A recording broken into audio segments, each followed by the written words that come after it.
Hello, thank you for joining me for this week's Q&A live session. My name's Rebecca.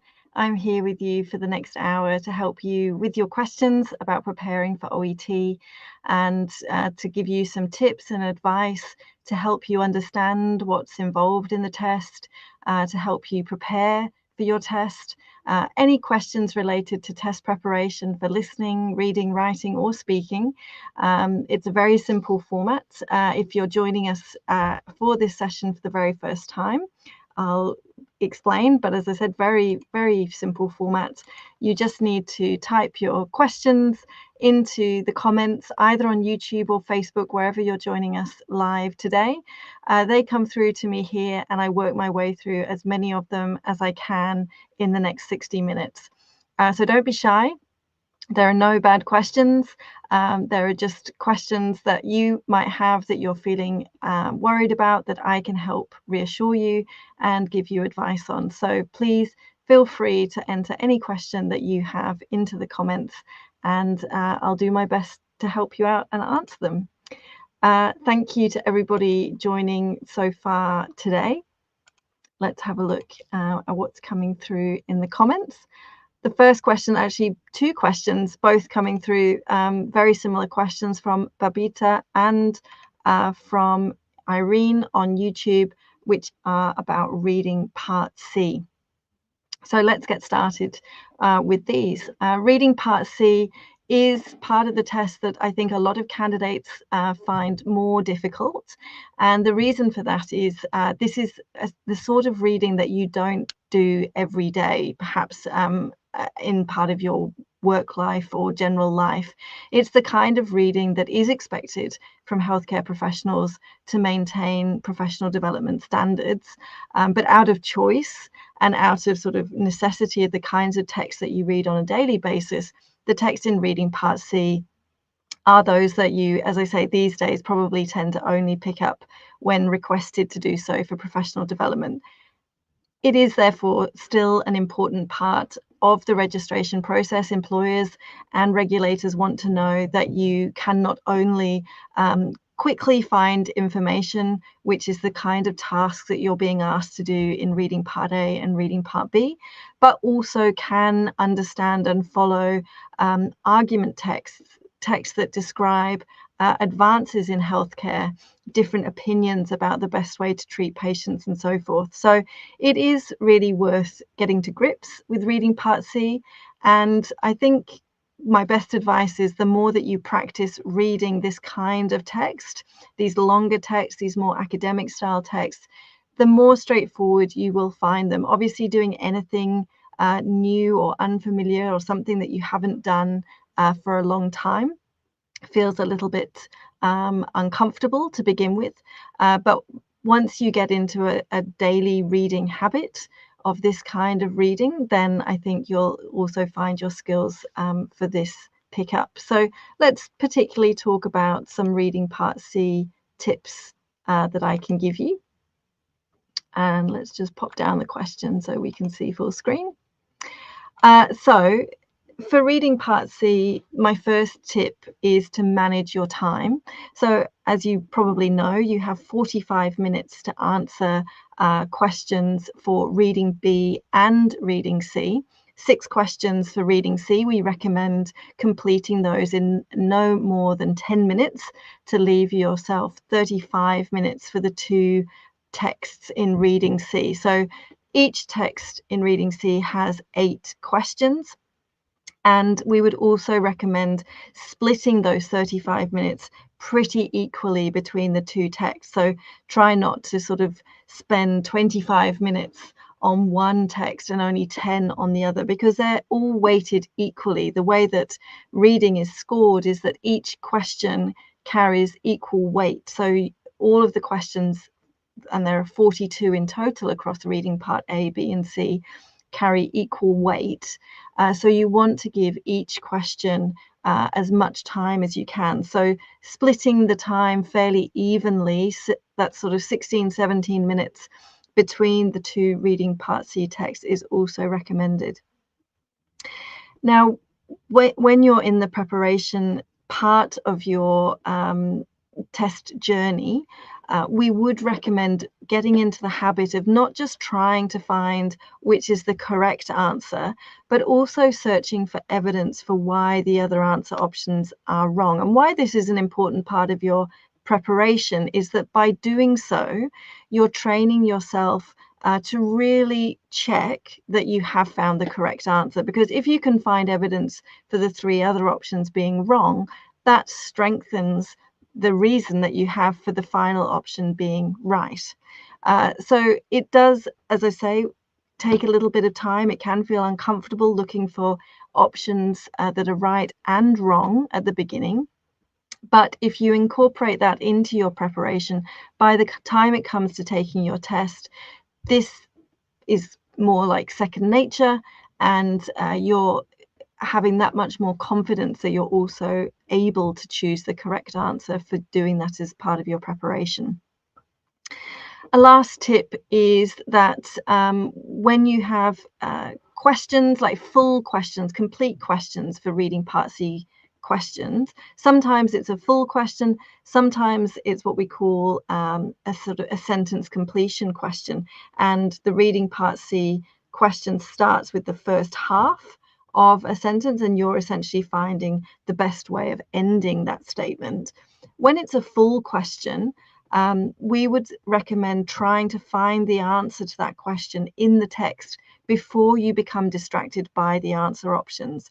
So if that's not a strategy you've tried before, this could be something that is useful for you to try.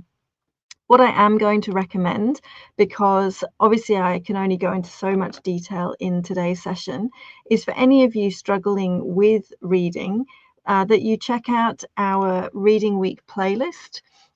It's a couple of years old now, but it still is a really significant piece of material to help you with your preparation. And in the playlist, it covers the skills that you need to develop to improve your reading overall, not just for reading Part C, how to get into a daily reading habit, and so forth. And then there are 3 sessions, one for each part of the reading test, that go through tips and strategies for answering those questions, but also common reasons that candidates make mistakes and how you can avoid them when it comes to your test. So I'm posting the link to the Reading Week playlist now. All right, let's move on to writing as something a bit different. Azula on YouTube is saying how to improve the writing score. So with writing, and we could have in today's session a number of different professions joining us, which is lovely. And the approach to take, whichever profession you are, is exactly the same. And my advice would be, particularly when you're new to OET writing, or perhaps you're struggling to improve a previous score for OET writing, is that you really need to pay attention to the assessment criteria. Now, the assessment criteria are freely available from the OET website, and I'm just bringing up the page so I can copy the link to that now, because the assessment criteria tell you exactly what the assessors need to see evidenced in your letter for them to be able to give you a high score. You can write the most fantastic letter going, but if you have not evidenced that assessment criteria, the assessors are not able to recognize what you have written. It is important, and that's no different to any test that you may take for English. There are assessment criteria that you need to meet, and so it's really important that you understand what those are. So I'm posting a link into the comments now, which will take you directly to our writing page. And within the writing page, there are the assessment criteria that you can download and bookmark. There's also the link to our ultimate guide to the writing test. This goes through each of those assessment criteria with examples from actual candidate responses. So if you've had a look at the assessment criteria, you think you more or less understand them, but you're not really sure how you can evidence them in your letter, then downloading the Ultimate Guide to Writing, which is a free booklet, should help you understand more clearly what it is that you need to do to get a good score in writing. There are also a lot of other resources available. There's blog articles answering lots of common questions about candidates have about writing, to do with the word limit or what connectors that you can use, how to use tenses correctly, and so forth, and some videos. So visiting this page, the writing page, will take you to a whole lot of new resources that I think will help you improve on your score. Another question from Kaglelo, sorry, really bad pronunciation of your name there, on YouTube. This is a question about the date. So if the date of discharge or referral is not provided, which date should we write? Now, also from the writing page that I've just linked to, you'll find links to sample tests for writing. And you'll see there are 5 sample tests for each of the OET healthcare professions.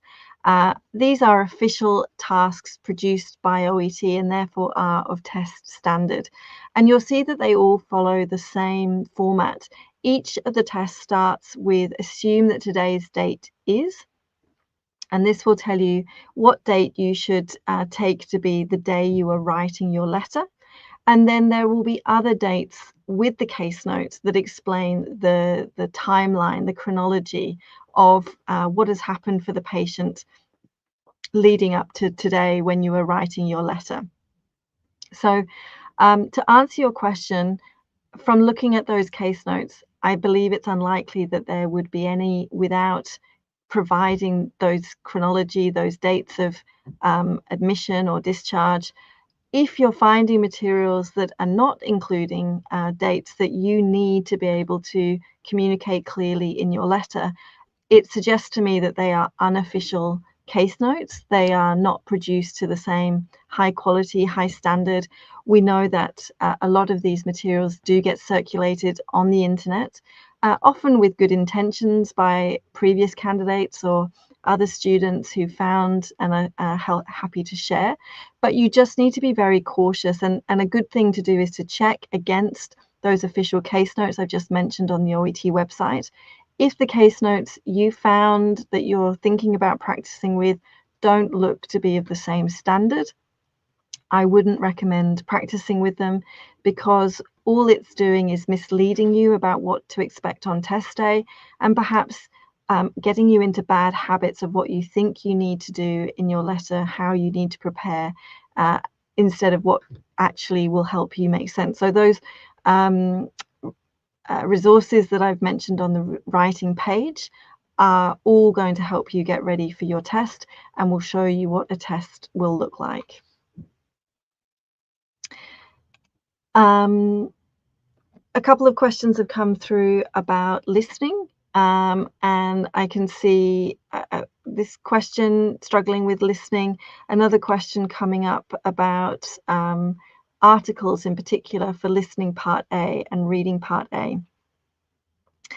So let's go back to this question first. Similarly to as I was talking earlier about reading, other candidates find listening more difficult. And typically, candidates who find listening more difficult might find reading more straightforward, and vice versa. It is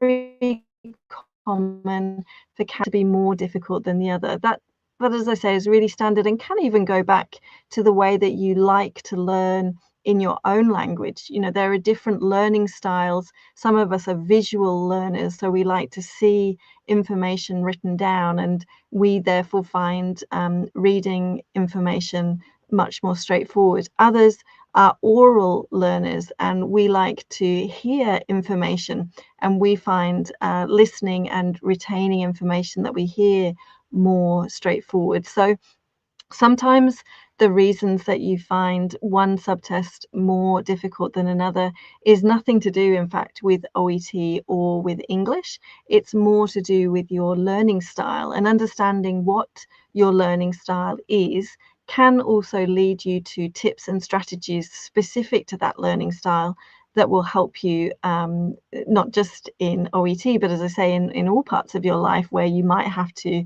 use that skill in the workplace or for other reasons. Having said that, obviously you would like some specific advice about listening. So I'm going to link to our Listening Week playlist, which is pretty much set up exactly the same as I mentioned for the Reading Week playlist. It contains 5 sessions, and 2 of the sessions focus on how to develop listening skills in general. It also covers things like how to expose yourself to listening to more accents, a broader variety of accents, how to cope when listening feels too fast, what you can do to help develop skills for that. It also covers, because in the listening test, you do need to spell as accurately as possible when it comes to writing down your answers. So it covers common spelling rules that might be of use to you in the listening test. So the Listening Week playlist, as well as those general skills and strategies, also covers 3 sessions, 1 for each part of the test. And like I was saying, for reading, explains common reasons that candidates make mistakes with the listening test and how you can avoid them, as well as some good approaches to take for doing well in your listening test. So hopefully that's of use to you. Now, to get on to that question from Sharon, who's asking about articles. Articles are not particularly important in listening or reading part A. You will see on those sample tests that I mentioned earlier, available from the OET website, the answer key for listening and reading part A. Whenever an article is included for any question, it is shown in brackets, and that's because it's considered optional to your answer being correct. Any words not in brackets must be included for you to get the answer marked correct. But any word, often an article, but sometimes it can be another word that is shown in brackets on the answer page, is optional. Excuse me. So if you have included that word within your answer, you will be marked correct because it's an optional word. If you haven't included that word in your answer, you will still be marked correct because it is optional. So articles are not something that you need to particularly worry about.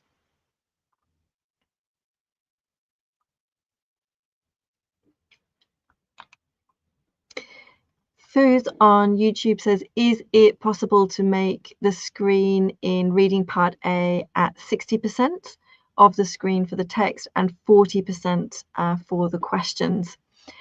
So when you're taking OET on computer, the screen will split automatically for you. And usually the screen is split with slightly more room for the questions and less for the text, because I think the questions are obviously most important for you to read and to record your answers on. However, you can use the zoom function to increase the size of the text so that you can read it more clearly. And another advantage of reading on computer is you can scroll simultaneously, so you can line up the question that you're trying to answer exactly opposite the piece of text where you believe the answer to be. So it's very easy for you just to skim your eyes left to right to find the answer and choose and record the answer that you want. There are less paper venues in the USA, as far as I know, because of demand being less for paper. It's apparently very much more regular for computer tests within the US for all kinds of tests, not just for OET, but other kinds of tests that you may be taking for registration and regulation purposes. And I think that is the only real reason why there are not so many paper venues. But if you have any feedback and want to share thoughts and comments with OET, you can certainly contact us through the website or via live chat. We're always happy to hear candidate feedback, any queries that you have, as well as any compliments, of course. So please do tell our customer care team this kind of feedback, because then it can filter through to the US team and to our test venue team as well.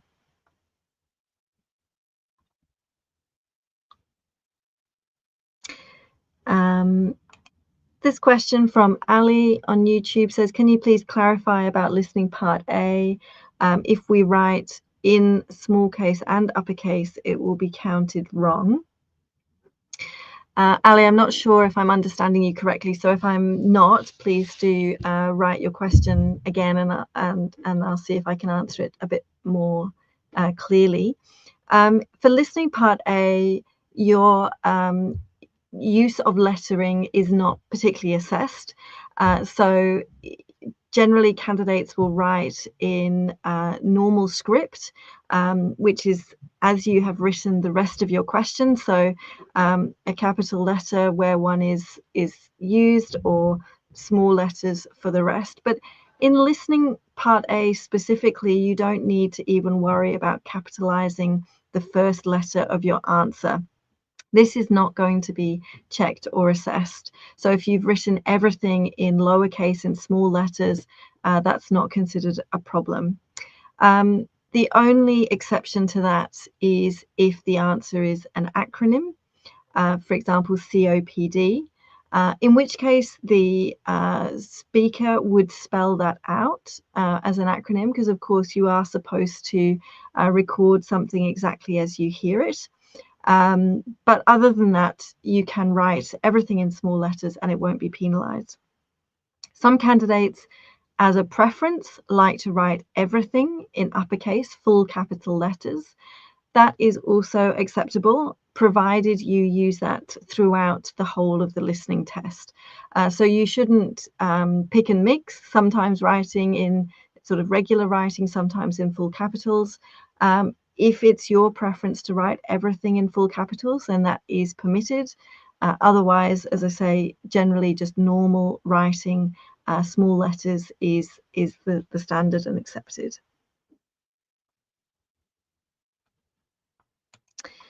Eunice is asking about how to improve your score in reading. You've previously got 270, 310 and 300. So some good news I can see there on the screen. You've already gone up from a C grade to a C plus grade with the 300 and the 310. So you have already made some improvements, which well done for that. The Reading Week playlist, I think, might help you understand some other weak areas and reasons for why you're making mistakes. One of the sessions really talks about how candidates need to analyze their answers for the reasons why they're making mistakes. Is it because they're running out of time to answer all of the questions correctly? Is it because they're not familiar with enough of the vocabulary being used in the question and answer options, or even in the text? Is it that they are not paying close enough attention to the question, misunderstanding what the question is asking, and therefore choosing the wrong answer? There's a whole number of reasons why you might be making mistakes, but whenever you do a sample test, we really recommend spending a good amount of time analyzing why you chose the wrong answer, and working out what you can learn from that poor choice to avoid for the future. So once you've done that, you may by yourself pick up some things that you can improve on and avoid another time around. It can also be the time to enroll with a teacher, because if you have tried the test like you have, Eunice, 3 times and not seen as much improvement as you want, this is where a teacher can really help you. They can talk to you about your weak areas. They can provide you with personalized content to support you to work on those weak areas. They can also motivate you. Sometimes what you need when you're struggling with one subtest in particular is someone in your corner, someone to encourage you, to motivate you, to congratulate you when you are making some improvement. And that can make as much difference, to be honest, as trying different strategies. So for any of you finding one particular subtest difficult to see any improvement on, then I would really recommend contacting one of the teachers listed on this webpage that I'm linking to now.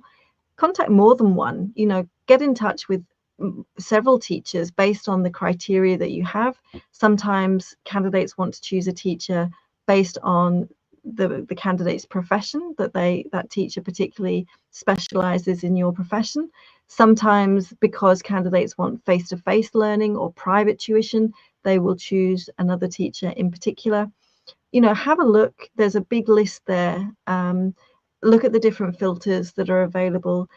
Get in touch with 2 or 3, hear the different options that they have available for you, and make a choice. Many of them offer subtest only options, quite short courses as well if you are short on time. So definitely consider, if you're not making improvement as quickly as you would like, that teachers are a proven way of improving on your score.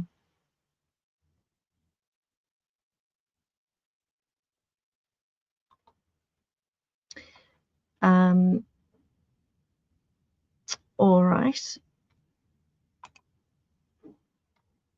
Evelyn on YouTube says, in the speaking subtest, you're introduced to the patient, for example, 18 years with panic attacks, then you're told to ask about the concern. Should I pretend I know the patient or not? Thanks. So yeah, absolutely. In most of the speaking role cards, and again, this is true for any of the OET professions, the role card contains 3 useful sections of information. The background, which is where you find out about the conversation you're going to have, who your patient is, things like their age, their condition, perhaps why they have come to see you today. The setting, which is right at the top of the card, which tells you, for example, are you in a hospital setting? Are you at the patient's home? Are you in an aged care facility? And then the tasks that come under that.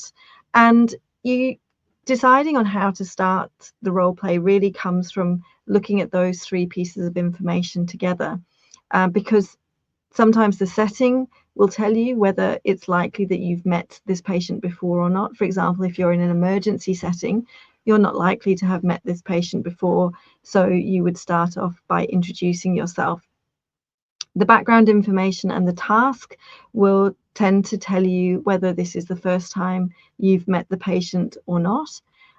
However, if it still remains unclear, having checked those 3 pieces of information, then it comes down to your own choice. During the preparation time, you make a decision. I'm going to start this as if I've never met the patient before. I'm going to start with an introduction and a way of incorporating the first task into that.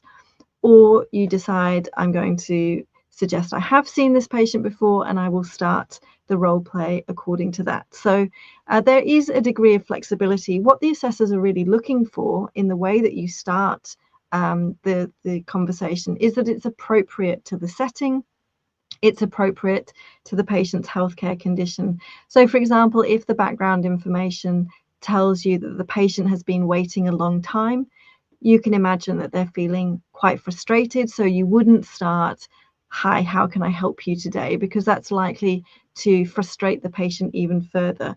It would be more appropriate to start, hi, my name's Rebecca. I'm so sorry you've been kept waiting. Would you like to tell me about the reason for your visit? So in doing that as an introduction, you're demonstrating that you've recognized how the patient is feeling and what would be an appropriate way to begin the conversation.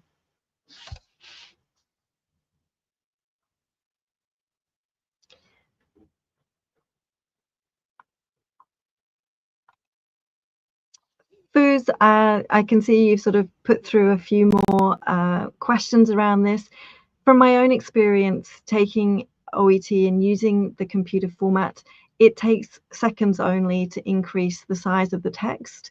Of course, if you have any particular reading issue, that there's a medical condition there that requires you to have enlarged text, then that should be made at the time of your booking, that you need to request special accommodation.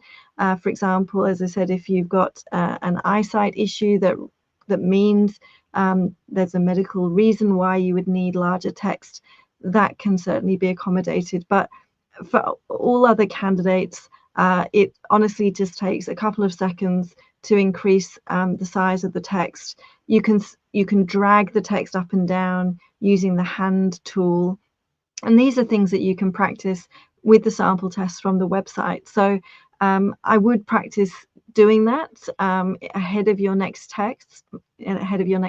Sorry, and hopefully you can find that a bit more straightforward, because it's not something we've really seen to be an issue for other candidates.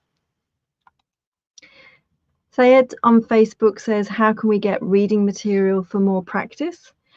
So this is a good opportunity for me to talk about our updated sample test page, which I think is looking really, really great. If you haven't seen it already, then do make sure after this session that you go ahead and have a look at the sample test page. It's been updated so that it's easier for candidates to find sample test content for the type of test they're taking. So when you get to this page that I've just linked into the chat, it will ask you, are you taking OET on paper or OET on computer? And you'll choose one of those two options, and then it will take you to sample tests for that choice. And then you will choose by your profession. And whatever your profession is, you click on that and it will show you all the sample test materials available to you, ready to get started with straight away.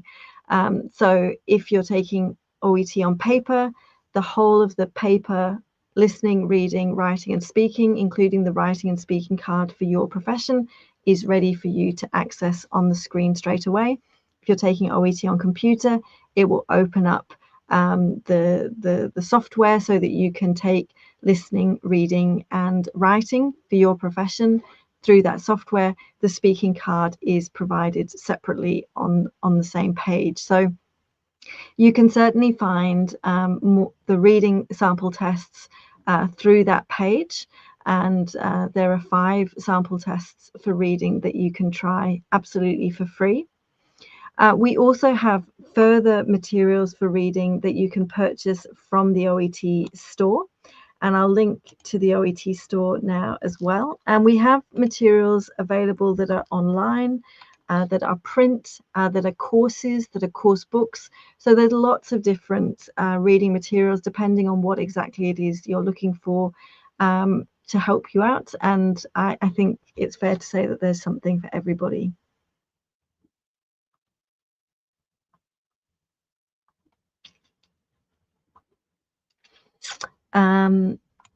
Portia on YouTube says, I'm struggling with reading part A. My mark is always 290. How can I improve? All right, let's bring up some tips specifically for reading part A. So the first tip we have for reading part A is that you go through the questions in order. So the way the reading part A questions have been written is to help you get to grips with what is included in each of the texts before you move on to the sentence completion and short answer questions. So as you know, the first several questions are what we call matching questions. You just have to identify which of the 4 texts, A, B, C, or D, contain information that is mentioned in that topic. So answering those questions first, although it might feel a little less comfortable, actually will help finding answers for the second and third set of questions more straightforward after that, because by answering those questions, you're quickly looking at the different 4 texts, using the text features, which is my second tip, to quickly find the answers. This means things like the headings, the columns and rows in a table. It means subheadings, it means bullet points. Use all of those features to quickly understand what is included in the full text and to answer those matching questions. And then when you move on to the sentence completion and short answer questions, you're likely to find that you already have an idea of where you're going to find the answer because you've done that work to answer the matching questions first. The third tip I would probably say is most important, particularly to candidates who feel they are losing marks in reading part A. We find, and you'll see this in the Reading Week playlist session on reading part A, the assessors tell us that generally every candidate loses at least 1 mark from reading part A because of their spelling. So 1 mark doesn't sound like a lot, but if it was 2 or 3, that can make a real difference to your final score. So do take a few extra seconds to check that your spelling of the answer has been copied absolutely correctly from the text. It has to be 100% accurate. No single letter can be wrong. So do spend just a few extra seconds making sure you're not wasting marks unnecessarily by having made a spelling mistake. My fourth tip is perhaps easier said than done, but from my years teaching OET, it's probably the one that I feel most strongly about. When I used to teach my students reading part A, and this is going back several years now because I've been working at OET for a long time, but it's still a good strategy. When you start preparing for OET, forget about the time. Forget that you need to answer the questions in 15 minutes. Take as long as you need to answer all of those questions accurately. Because what you need to do first is learn how to answer the questions and how to answer the questions accurately. Things like making sure your spelling is correct. Things like learning how to skim across the full text and scan to find particular keywords to answer the question.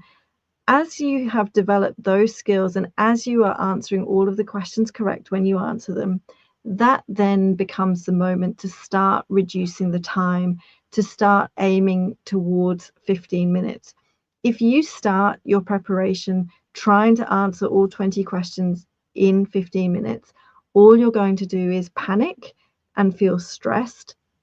And your brain remembers that. And the next time you try doing reading part A, your brain is going, oh, we don't like this. Reading part A is really hard. It makes us stressed. And so you're going into the test already feeling negative and anxious. If you go through it the other way around, where you're coming to it feeling confident about getting the answers right and being able to find the answers accurately, then your brain is much more likely to respond well and work with you to shorten the time and still have the same level of accuracy. So it's kind of a psychological approach to reading part A, but it really does work, and it works for test taking in general.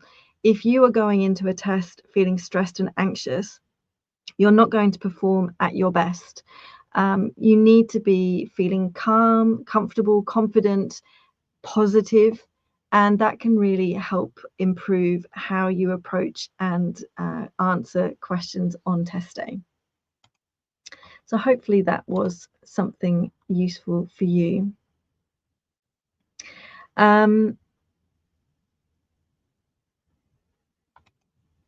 Ali has another question. I'm giving my exam in Melbourne. Is it possible to get Aussie accents for Australian candidates, please?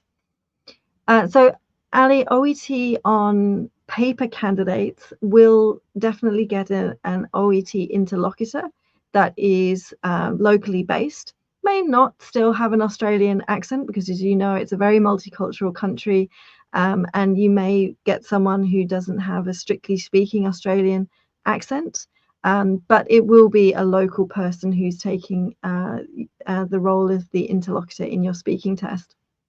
If you take OET on computer or OET at home, you're using an interlocutor from our pool of interlocutors, so it's less likely that you'll get someone with an Australian accent.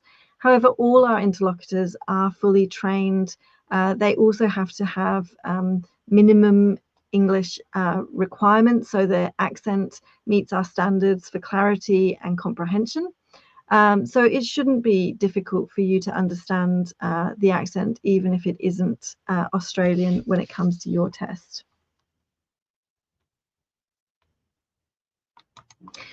Another question about speaking. So Foos is asking, if the role play starts with "you have examined the patient," how do I start? Do I still have to introduce myself?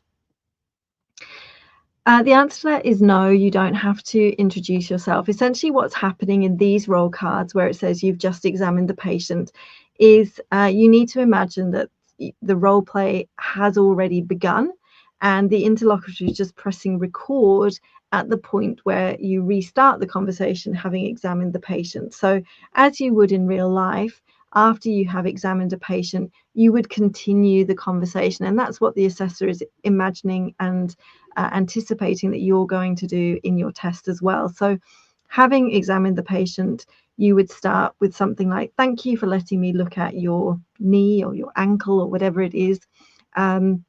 And then move into the task, which could be, for example, to say, "Would you like me to explain what I think is causing the pain?" Or "Can you tell me more details about how you injured your ankle?" Whatever the first task is, you can go straight into that following an acknowledgement that you've just examined the patient. There's definitely no need to introduce yourself, which in real life would obviously feel a bit strange because you would have done that before examining the patient. So try and imagine that this is a real life conversation and just get straight into task one based on what it says on your roll card.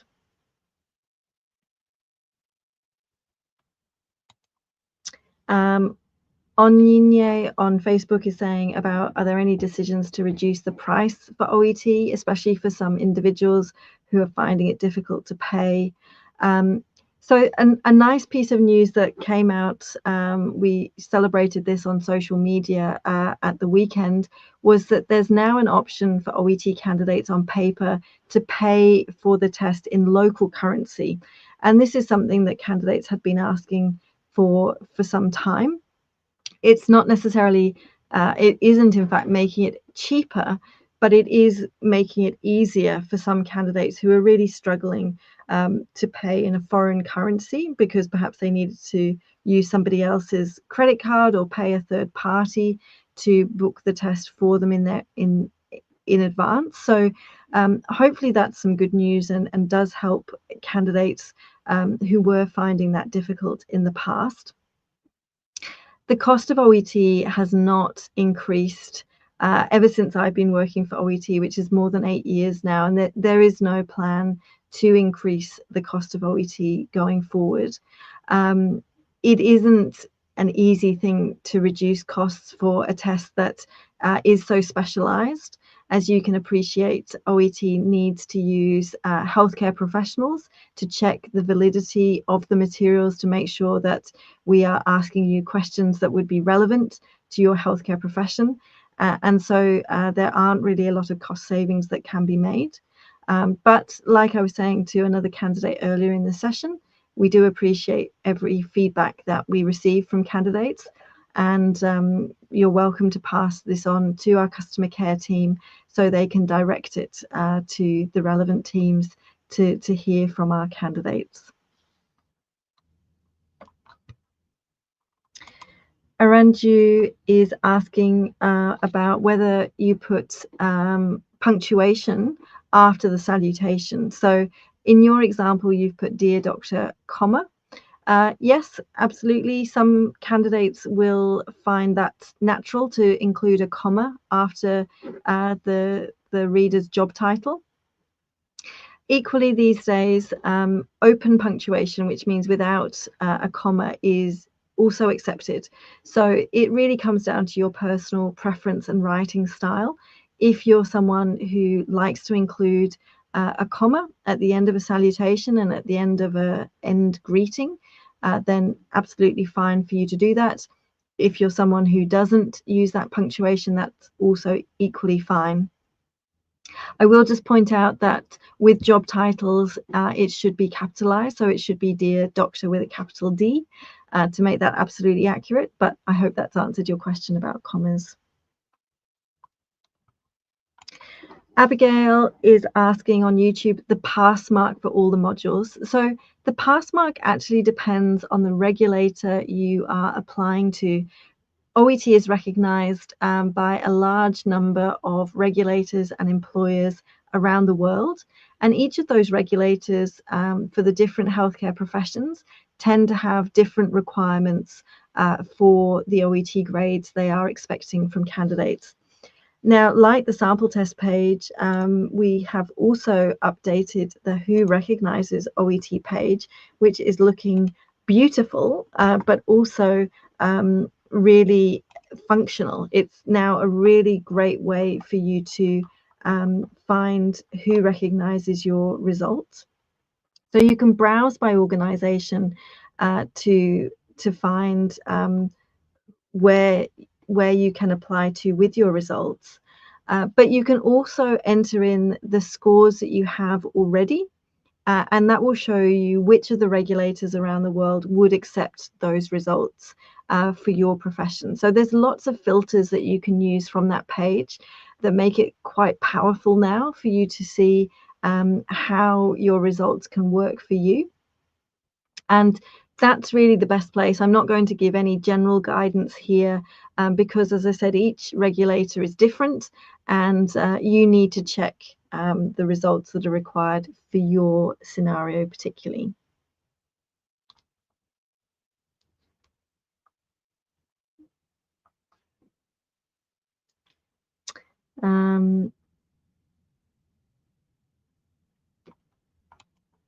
Question here from Dr. Shabnam, who's saying jobless students are facing too many problems in foreign countries. OET isn't giving any feedback about what's been done wrong by students in the test. Yes, that is correct. We are unable to provide individualized feedback to candidates on their test results. However, the numerical score that you see on your statement of results does give you an indication of how far away you are from the passing score that you're aiming at. So that gives you some indication about whether there's a lot of work that you need to do to improve your current skills, or not very much, whether you're close to that score. As I was mentioning earlier about studying with a teacher, this is another area where teachers can really be instrumental in helping candidates understand why they're not getting the scores that they want, but also to improve to the scores that they need. Teachers can look at sample tests that you've completed.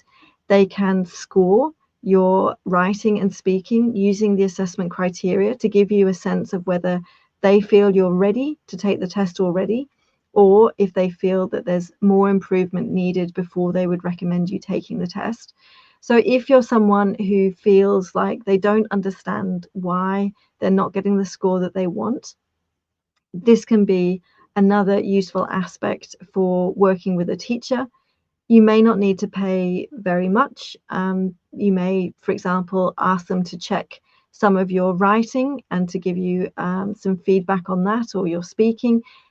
As I've said before, they can also help you with your reading and listening skills. So that is definitely something to consider if you're feeling that you're not making improvement as you would imagine.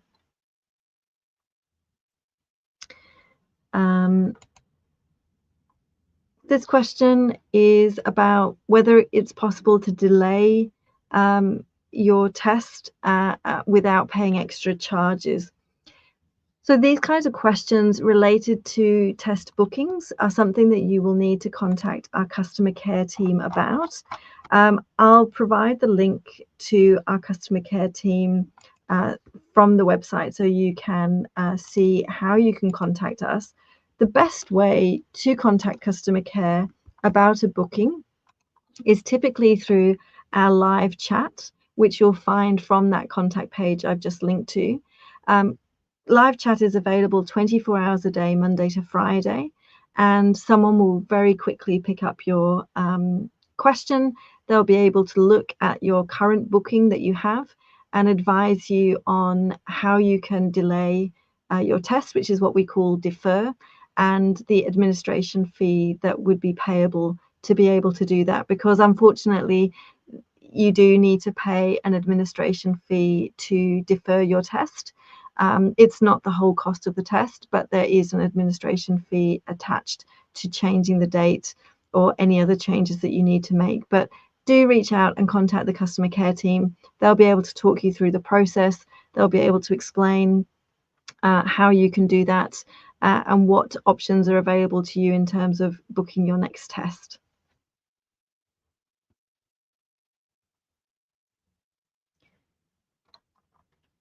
I can see a few more questions coming through about reading part C.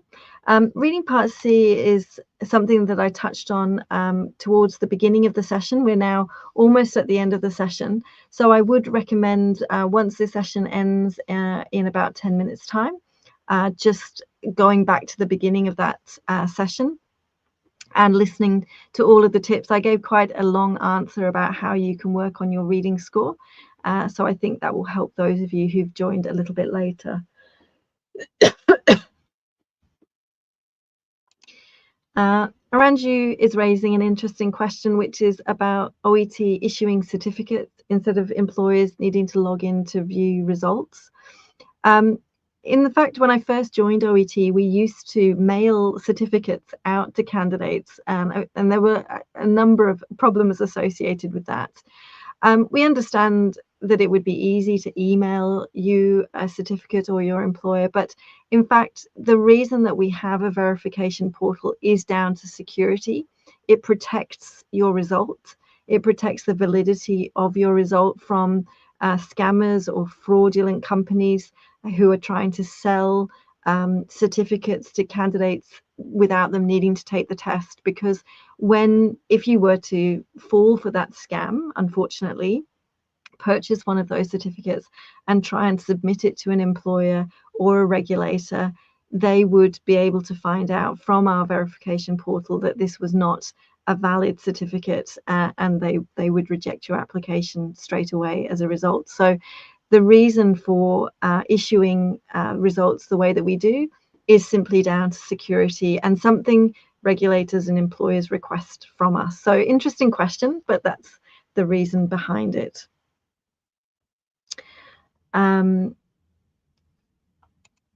Seema on Facebook is saying, I've asked for a remark of my writing, but my score didn't change and I haven't received any feedback. Seema, that's fairly standard, to be honest, that you won't see any score change for a remark. And this comes down to the way that your test was originally scored and how your test was also scored during remarking. So as I mentioned earlier in the session, when I was talking about writing, assessors are using assessment criteria, and when they mark your writing, first of all, two separate assessors will use those assessment criteria to score your writing. Their two scores are combined and processed, and that becomes your final score. We understand that you may not have thought that that was the score you deserved for your result. But what happens during remarking is different assessors see your writing without knowing the score the original assessors gave you, and then they use the same assessment criteria and provide their scores, which are then fed through to become your remarking score. Most cases, because the process is the same, despite different assessors being used, there isn't a change in your result, and certainly not a change to move you from one grade to another, because all of our assessors are based in the one location. They're all trained to the same standard. They have to go through standardization training on a regular basis, and it means that they all are pretty consistent when it comes to their scoring. So I understand that you're disappointed in that result, but it is something to bear in mind when you are considering a remarking option. that in most cases the score won't change or won't change particularly across a grade boundary. All right, we are fast coming to the end of the session, and I'm just going to point out that the questions that are coming through now, so whether I should ask the patient's name at the beginning of the role play, that was a question that I touched on a little bit earlier about whether you should introduce yourself to the patient or not. So that's one you can go back to. And then other questions about how to get reading materials. I've recommended visiting the OET store, and there's a link to that in the comment where there are plenty of additional reading materials that you can pick up. And new tests from the official website that's coming through. There aren't additional website tasks. There are 5 there available already for each of the OET professions. And then further test packages that you can purchase from the OET store. So for example, there's a practice book for each OET profession containing 3 further sample tests. For medicine and writing, there are course books of 6 additional practice tests you can purchase. So there are plenty of additional sample test materials for you to purchase if you've used all of the free materials already. Let's make this the final question, and then I've got a few other tips that I can give following this, and to tell you about when the next Q&A live session is going to take place. So the question is, what is the time frame for one to sit another OET test? In terms of the booking process, you can book another OET test whenever you feel comfortable and ready to take it. However, if you have taken the test already and you didn't get the score that you want, we would recommend a period of time to improve on those scores before you resit your test again. And this comes back to what I was saying a few minutes ago in terms of looking at the results that you got and looking at how close you were to the scores that you needed. If you were quite close, it may just be that you need to do a little bit of extra work looking at those assessment criteria, looking at the resources that I've mentioned are available to you from the OET website, perhaps paying for 1 or 2 sessions with a teacher. If your scores are much further away from where you need them to be, then I would recommend a longer period of study and improvement before taking your test another time. But it depends from candidate to candidate, and is another thing that a teacher can help with. They can talk to you, find out your specific scenario. Obviously, I can only provide general advice here. So if a teacher is something that you've thought about, but you're not really sure of how they can help you, this session I've given you 3 reasons why a teacher can really make a difference. So it would be something that I consider, and use the link that I've posted to you earlier in the session to choose one that you think would be right for you. So a couple of final things to mention. As I've said, there are lots of links that I've shared during today's session. One more that I would like to mention that we didn't get to in today's session is the OET blog.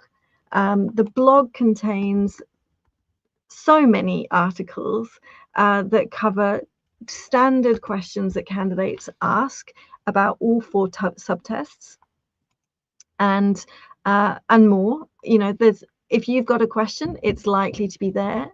So definitely go and have a look at our blog page. And if I wasn't able to answer your question today, and you would like to come along to another of these sessions, my colleague Shekinah will be here in a couple of weeks to deliver the next Q&A live session. It's at a slightly different time zone to hopefully meet the needs of other candidates around the world. So you can see some of those times called out there on the screen now. So bookmark that date in your diary, and the details will be coming up on our social media channels soon, so you'll be able to join in. Thank you so much for joining me today. I've really enjoyed answering all of your questions, and I'll look forward to talking to you again soon. Thanks then, and bye for now.